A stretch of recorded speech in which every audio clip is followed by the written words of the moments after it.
गानचतुराय गानप्राणाय गानान्तरात्मने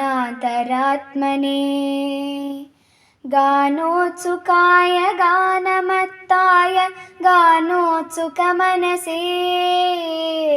गुरुपूजिताय गुरुदैवताय गुरुकुलस्थायिने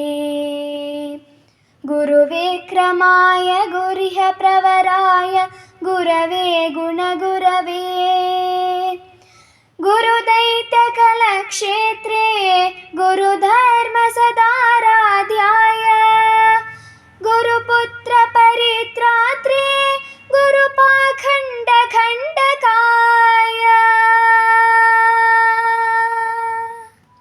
गीतसाराय गीततत्त्वाय गीतगोत्राय धीमहि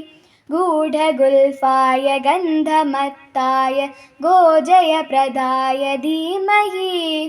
गुणातीताय गुणाधीशाय गुणप्रविष्टाय धीमहि एकदन्ताय वक्रतुण्डाय गौरीतनयाय धीमहि गजेशानाय फालचन्द्राय श्रीगणेशाय धीमहि एकदन्ताय वक्रतुण्डाय गौरीतनयाय धीमहि गजेशानाय फालचन्द्राय श्रीगणेशाय धीमहि।